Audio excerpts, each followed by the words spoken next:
ہو جاتی ہیں تو اس کو سب سے پہلے فکر اپنی بیٹی کے گھر بسانے کی ہوتی ہے, ڈاکٹر یا انجینئر بنانے کی نہیں ہوتی. نہیں آ رہی میرا خیال ہے بات. سب سے پہلے اس کی فکر کیا ہے کہ بچیوں کا گھر بسے. اور میں بار بار کہتا رہتا ہوں, نکاح تعلیم میں رکاوٹ نہیں ہے. ڈاکٹر بنانا ہے, شادی کر کے اپنی بیوی کو خود ہی بنا دو.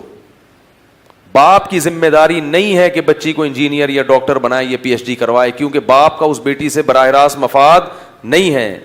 ڈاکٹر بنے گی, فائدہ سسرال اٹھائے گا. کیوں باپوں پہ اتنی ذمہ داریاں ڈالتے ہو, کیوں عذاب کیوں بنا رہے ہو بیٹی کی پیدائش کو؟ کہ تم ہندو ہو کے کیوں نہیں مر جاتے؟ مجھے غصہ آتا ہے پھر ایسی باتوں پہ. جاؤ نا ہندوؤں میں جا کے, انڈیا میں ہندوؤں کے علاقے جا کے رہو, بتوں کی عبادت کرو. کیوں قرآن سنتے ہو بیٹھ کے پھر؟ اگر ہم مسلمان ہیں, ہم روزے اس لیے رکھتے ہیں کہ اللہ نے حکم دیا, تو اللہ ہی نے یہ بھی حکم دیا ہے کہ باپ پر بیٹی کی ذمہ داری صرف بلوغت تک ہے. بلوغت کے بعد کس کی ذمہ داری ہے؟ سسرال کی ہے. کیونکہ بیٹی کا سارا مفاد سسرال سے وابستہ ہوتا ہے, اور سسرال کا سارا مفاد اس بیٹی سے وابستہ ہوتا ہے. کیسے کیسے بے شرم لوگ دنیا میں پائے جاتے ہیں. باپ شادی نہیں کر رہا, بیٹی رشتہ آ رہا ہے, وہ نکاح نہیں کر رہا. کیوں؟ اس لیے نہیں کر رہا کہ بچی ابھی میڈیکل کالج میں پڑھ رہی ہے. تو میں نے کہا کہ میڈیکل کالج میں پڑھنے کی فیسیں آپ بھر رہے ہو, بچی کو رخصت کر دو, سسرال کے ذمہ ڈال دو کہ ہماری بچی کے MBBS کے 2 سال رہ گئے, کیونکہ فائدہ تمہیں کو ہوگا, یہ 2 سال تم کراؤ گے, ہم نہیں کرائیں گے. سسرال اتنا بے غیرت اور بے شرم ہوتا ہے, ابھی گالیاں دینے پر میرے دل چاہ رہا ہے خادم حسین کو بلاؤں گا میں اسپیشل اس کام کے لیے. اتنے بے شرم ہے نا یہ داماد آج کا, اس زمانے کا, جو داماد اور بے غیرت میں کوئی فرق نہیں ہوتا. سارے بے شرم بے غیرت پتہ نہیں ہمارے ملک میں کیوں پیدا ہو گئے ہیں.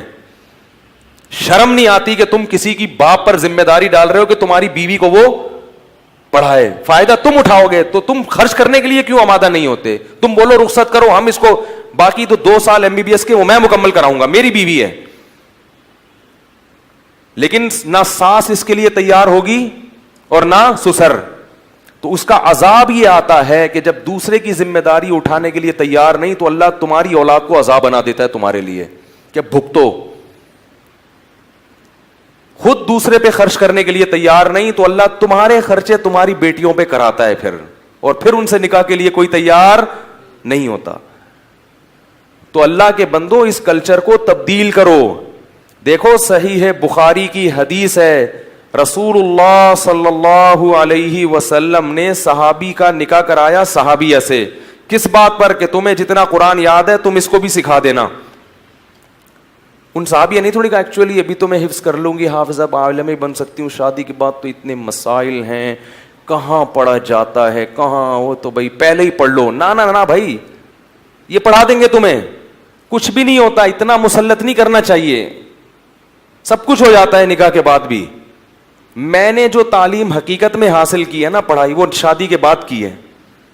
شادی سے پہلے تو ہم بھی, وہ ایک گٹر کا ڈھکن تھا ہمارے محلے میں, وہاں جا کے بیٹھ جاتے تھے, سارے ہمارے چھڑے چھاٹ اپنے غم آ کے شیئر کرتے تھے وہاں بیٹھ کے. صحیح ہے, کچھ بھی نہیں ہوتا, 10 بچے ہوں, 12 بچے ہوں, کچھ بھی نہیں. ان چیزوں کو ہم نے مسلط کر لیا ہے. بالکل ویسے ہی لائف ہوتی ہے, اور اچھی لائف ہو جاتی ہے, سارے اور اچھی ایکٹیویٹیز ہوتی ہیں اس کی. اور اگر اپنے آپ کو ان ذمہ داریوں سے دور بھگاؤ گے تو اللہ آپ کو غلط چیزوں میں ڈال دے گا. تو اس لیے دوسروں کی بیٹیوں سے شادی کرو اور پھر اپنے خرچے پہ ان کو PhD کراؤ. نہیں آ رہی میرا خیال ہے بات سمجھ میں؟ کیا کرو اپنے خرچے پہ؟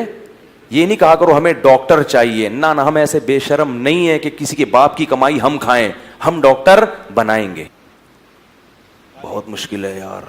میں شکر کرے میں بھی تھوڑا سا اپنے آپ پر میں نے قابو کیا ہے, ورنہ یہ ٹاپک جب آتا ہے نا تو جو لوگوں کے حالات نظر آ رہے ہیں, ایک چیز اللہ سے مانگنی چاہیے, اے اللہ بے غیرت بننے سے پہلے ہمیں دنیا سے اٹھا لے.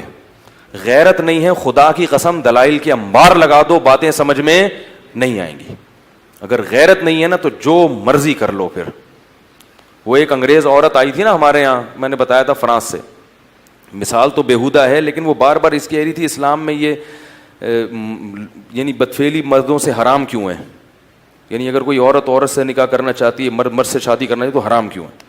اس کو میں نے سمجھایا, درس طریقے سے سمجھایا, اس کے سمجھ میں نہیں آیا. پھر مجھے خیال اس کو میں بتاؤں, غیرت جب ختم ہو جائے نا تو پھر چیزیں سمجھ میں, بولو بھائی, نہیں آتی. یہ گندا عمل ہے. آپ بھنگی کو سمجھاؤ کہ یہ گٹر ہے, بدبودار ہے, وہ کہے گا میں تو ڈبکیاں لگاتا ہوں, مجھے بڑا مزہ آتا ہے.